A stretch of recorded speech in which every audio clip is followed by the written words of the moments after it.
아멘. 자, 어제 이어서 죽은 나사로 의 이야기가 계속 지금 이어지고 있습니다. 예수님께서 일부러 지체하셨죠. 예, 다시 유대로 가셨다가 또 올라오시고, 사실 베다니하고 예루살렘은 그렇게 먼 곳은 아닙니다.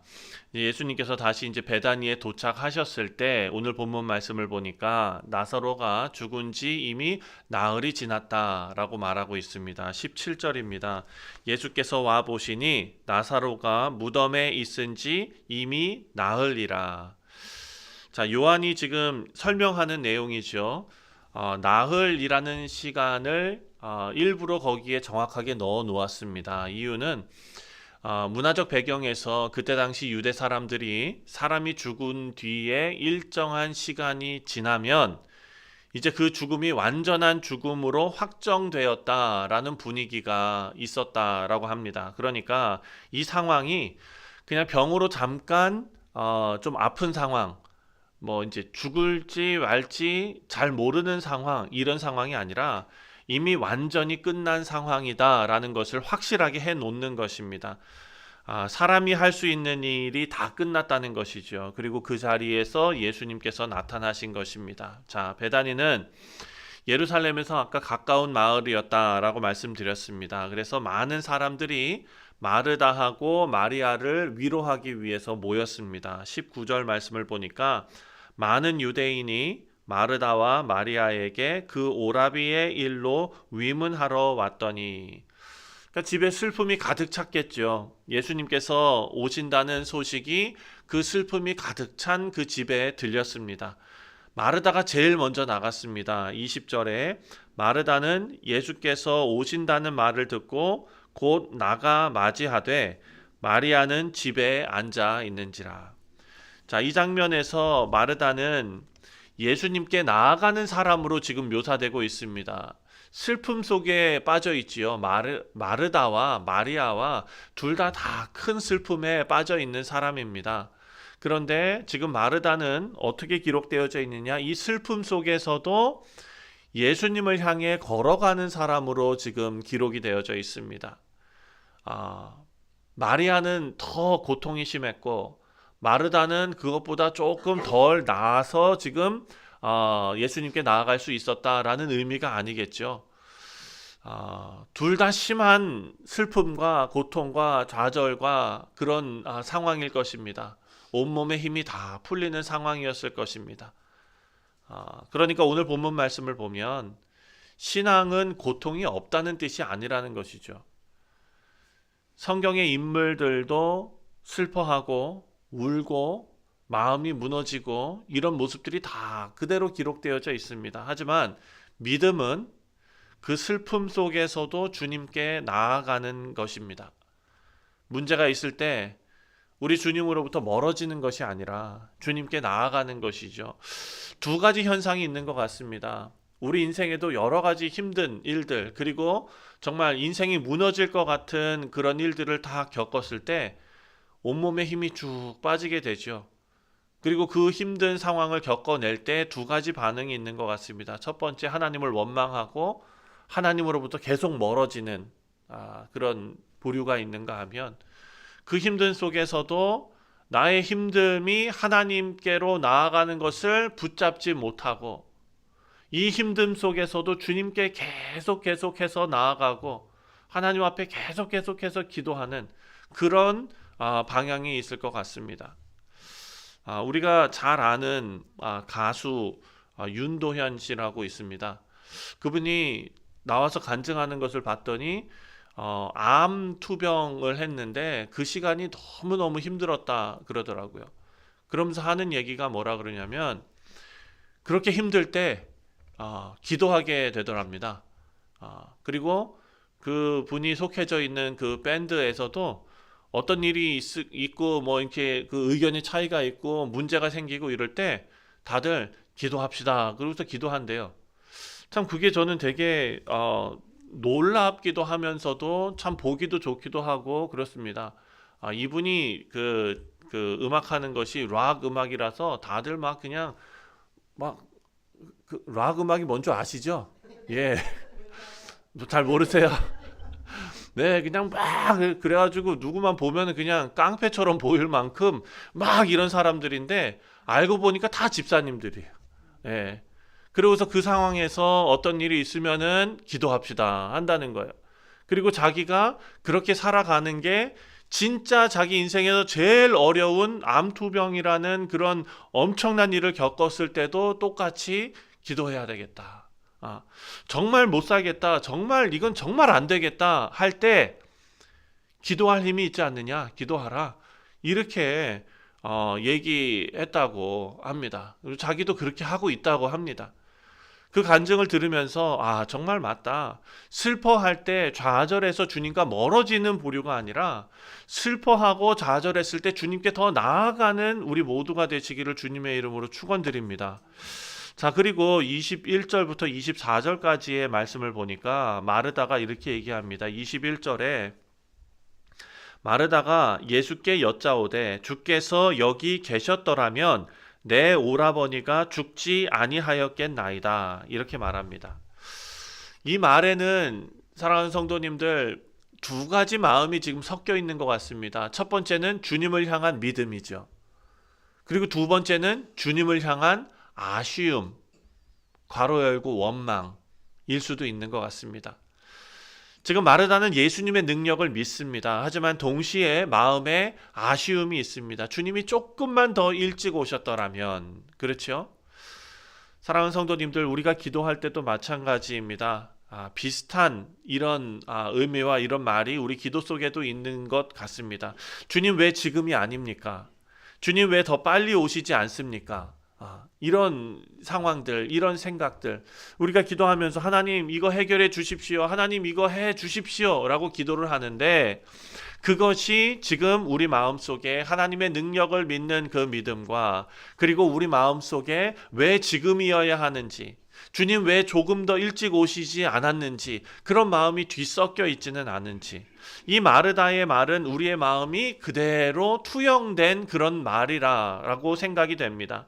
하지만 이 마르다의 믿음이 그 상태에서 머무르지 않습니다. 22절 말씀을 보니까 그러나 나는 이제라도 주께서 무엇이든지 하나님께 구하시는 것을 하나님이 주실 줄을 아나이다.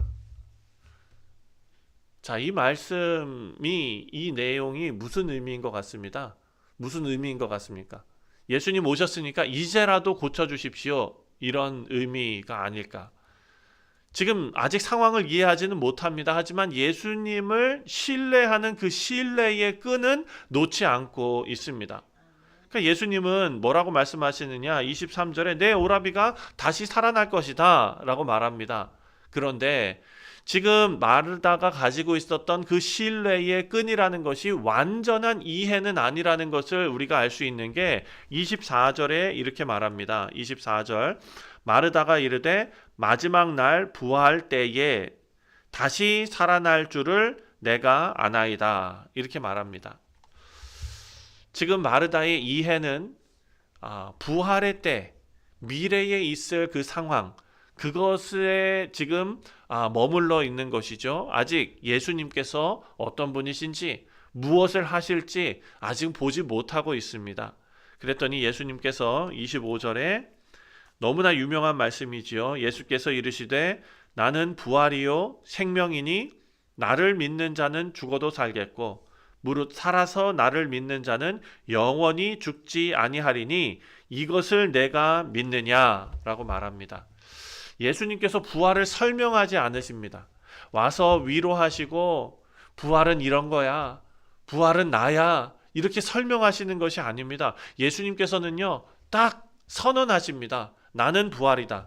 부활은 어떤 사건만을 이야기하는 것이 아니라 예수님과 연결된 현실이라는 사실을 지금 알려주고 있습니다. 그래서 하시는 말씀이 무릇 살아서 나를 믿는 자는 영원히 죽지 아니하리니 이렇게 말씀하시죠. 우리는 이것을 어떻게 생각했습니까?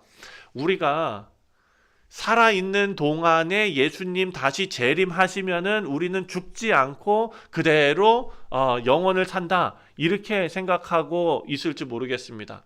저도 그렇게 생각했죠. 어렸을 때 생각해 보면 그런데 내가 살아있을 때 예수님 과연 오실까? 이런 생각. 오셨으면 좋겠는데, 왜냐하면 죽음은 고통스러우니까 그거 안 겪고 그냥 바로 천국 갔으면 좋겠는데, 이런 생각하죠. 사랑하는 성도님들, 우리가 요한복음 묵상하면서 영생이, 영원히 언제부터 시작된다라고 말씀드렸습니까? 우리가 죽은 이후가 아니라는 거예요. 지금 생명이신 예수 그리스도께서 우리 가운데 계시는 거죠. 그 영이 우리 가운데 계시죠. 예수님께서 부활이시죠. 그러니까요, 우리는 영원히 사는 것입니다. 무릇 살아서 나를 믿는 자는, 지금 우리는 살아서 주를 믿었습니다. 영원히 죽지 아니합니다. 마찬가지 말씀입니다. 마르다에게 질문하고 있습니다. 내가 이것을 믿느냐? 이 질문은 마르다에게만 질문하신 것이 아닙니다. 우리 모두에게 하신 것입니다. 우리 사랑하는 성도님들, 이제 곧 있으면 부활주일, 우리가 부활절을 맞습니다. 1년에 한 번 부활절 우리가 정말 기쁨으로 이렇게 예배드리고 할 때에, 사랑하는 성도님들, 하나님께서 우리에게 1년에 한 번 물어보시는 것이 아니라 365일 계속 물어보시는 거예요. 너가 지금 영생을 살고 있는 것을 믿느냐? 믿느냐? 믿느냐? 사랑하는 성도님들, 우리가 그것을 늘 날마다 마음속에 가지고 영생을 사는 우리 모두 되시기를 주님의 이름으로 축원드립니다.